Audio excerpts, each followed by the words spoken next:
What's up everybody, and welcome back to my channel. It's been a little while since I posted a video, almost a week I think, or maybe a little over a week by the time this video goes up. But it's just been so hot here in Toronto, and having my studio lights on inside of my house makes it really sweltering. So even right now I am burning up, I am sweating. Pardon me if you see droplets of water all over my face. But it is one of those hot summers, or at least the beginning to a hot summer, we hope. But none of that is important because you probably clicked on this video because you want to hear all about this new foundation from The Ordinary. This is the Serum foundation. It is a lightweight serum formula. This is a sister foundation to the full coverage foundation that The Ordinary also released, but this is supposed to give you medium coverage, so not full coverage like the last one, and it's supposed to have more of a serum-like effect. I believe the website said it's supposed to give you a very natural finish, so nothing too matte, nothing too dewy, but kind of in between. These retail for $6.70 on The Ordinary's website. You currently cannot order them because they are still waiting for more pumps to continue production. I did purchase two shades because I wasn't sure which one would work best for me. I got 1.2N, which is their neutral. It is the light neutral. I also purchased the 2.0N in light medium neutral. I think this light medium neutral is going to be a little bit too dark, but I'm going to swatch these on the back of my hand for you. This foundation is a little bit runny, but it is a serum foundation, so I'm going to do my best to flip my hand over so you guys can take a look at it without it running completely down my hand. But there you go. So this color here is the 1.2N, and on this side you've got the 2.0N. So you can see that it is a little bit darker, definitely great for medium skin tones.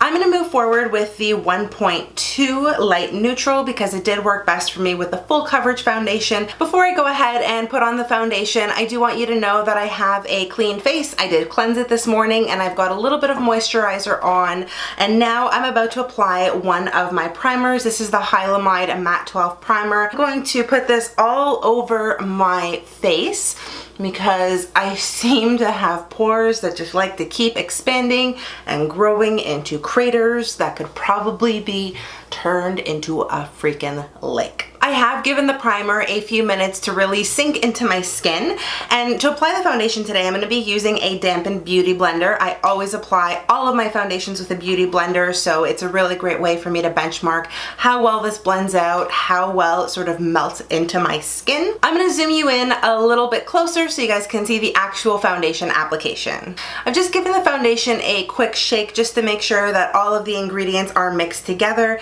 and that I get maximum pigmentation when this comes out. And now I'm just going to pump a little bit of it onto the back of my hand. So I just took out 2 pumps. And now I'm going to go in with my beauty blender. I'm going to start off with half of my face first, and then I'll move on to the second half. I just want to see what the difference will be. Wow, this foundation, even though it's meant to be medium coverage only, it still has quite a bit of pigment. It looks so funny when I'm looking at my mirror and into the viewfinder. I feel like Jekyll and Hyde right now. But here is the half of my face that has the foundation on. And there is my normal skin with no foundation on. I actually do really appreciate how much pigment is in this serum foundation. Even though it doesn't claim to be full coverage, it did cover up most of the redness that I have on my face, which I'm very surprised. I do still have a little bit of redness peeking through around my cheekbones here and on my nose, just a tad on my forehead, and also along my jawline here, but it doesn't seem to be really bad. I mean, from far away it actually looks okay, but when I get really up close, that's when I can see all of the redness. I'm gonna go ahead and apply the foundation to the rest of my face, and I'll be right back. The foundation applied really nicely and it blended out very easily. It didn't really cling to any of the dry patches that I have on my face, which I'm very appreciative of, so it doesn't emphasize any dry skin or scaliness. The foundation is definitely not transfer proof. The minute I touched my fingers to my skin, I saw the foundation transfer onto my fingers. So this is something that you do have to set relatively quickly. You don't want it to sit on your face too long, otherwise it is going to start moving around in ways that you probably don't want it to move around. As the product claims, this does have a natural finish. I prefer my foundations to have more of a matte finish because of how oily my skin is, so I definitely need to powder this down and give it a fighting shot at lasting throughout the day. I'm gonna go ahead and apply a little bit of concealer underneath my eyes.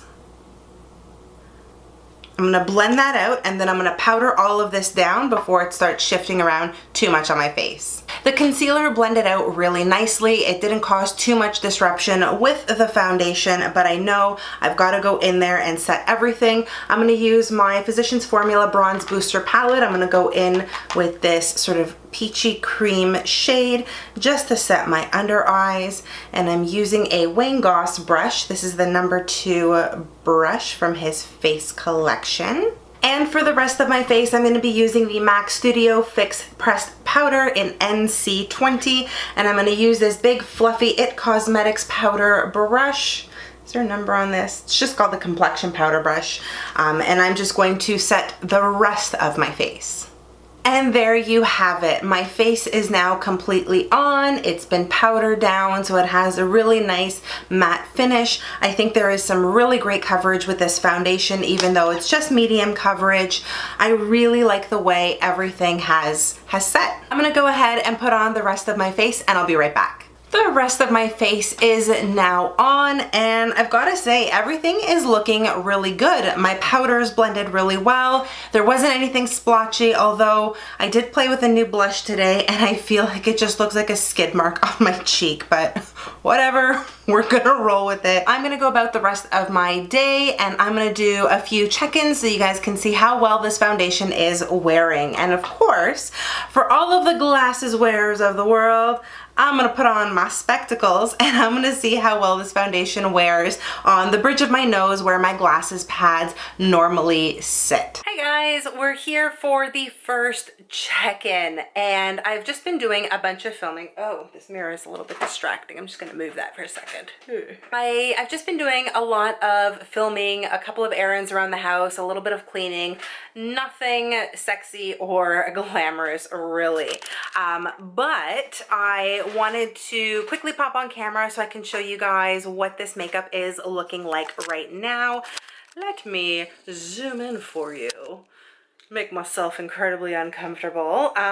So I'm gonna try and take this a little bit slow. I was examining my face in front of the mirror, and I'm noticing that while this foundation provides a really nice coverage, it kind of just sits on top of my skin right now. It doesn't seem to have melted in very much, which I'm a bit disappointed with. So you guys can probably kind of see even from here, it's just sitting on top of my skin.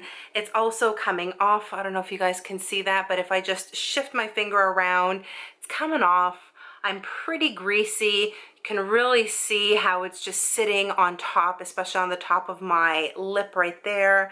It has shifted around a little bit around the bridge of my nose. You guys can see that where my glasses normally sit. So that's kind of where we're at right now. It's not holding up terribly well. This doesn't claim to be a matte foundation. It doesn't claim to be full coverage, but this is how it's working with my skin right now. It's making me feel a little bit greasy. I don't feel like I look really great, especially if you're looking at me in person. On camera from far away, it doesn't look so bad, but up close, it's a big old mess. So anyways, that's the first check-in. I'm about 4 hours into the wear of this foundation. I'm gonna check in a little bit later and I'll give you some of my final thoughts as well. My lunch for today. Usual suspect number 1. Number 2.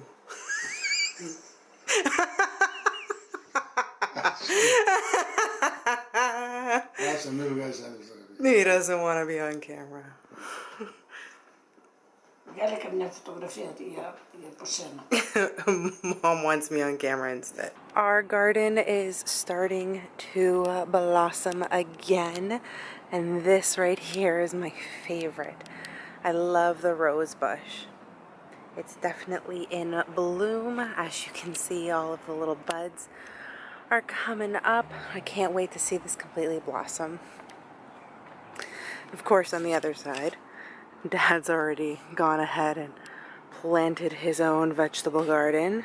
Let's get this final check-in done because I don't think this foundation is gonna hold up much longer.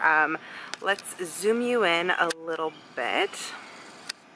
Okay, so this foundation has broken up quite a bit around my cheeks. I can see a lot of the redness now peeking through. It's broken up all around my nose. I see the foundation shifting quite a bit where my nose pads normally sit for my glasses. My cheeks are looking a little bit on the rough side. I did change out my lipstick. The other one was starting to look crummy. But on my upper lip, it just looks like it's sitting there. Same goes for my chin. Like I can maybe smooth it out a little bit with my finger, but then my finger gets a bunch of foundation on it. Forehead just looks really greasy. I don't know. I'm not liking this one as much as I like the full coverage foundation. I thought that one was a lot better. I think it worked a lot better for my skin as well. This one here, maybe I applied too much of the product and that's why it's bunching up the way it is. I'm gonna have to play around with it a little bit more, but as of right now, I'm kind of on the fence. I don't know if I like it. I mean, based on today's wear test, I don't. But maybe if I apply a little bit less of it, it might be better. I don't know. Like I said, I'm gonna have to play around with it and see where it takes me, but for under $7, I'm not upset at that price. All right guys, and on that happy note, I'm gonna go back inside, continue editing because I do have a few videos that I want to get up for you this week. I want to say thank you so much for taking the time to watch this video. If you enjoyed it, please make sure you give it a big thumbs up and subscribe to my channel so you don't miss any of my upcoming videos. You can also connect with me on all of my social media. I am on Facebook, Instagram, Twitter, and Snapchat. I'm going to link everything for you in the description box below. I hope you are all having an amazing day, no matter where you are in the world. Stay beautiful, and I'll see you guys soon. Bye.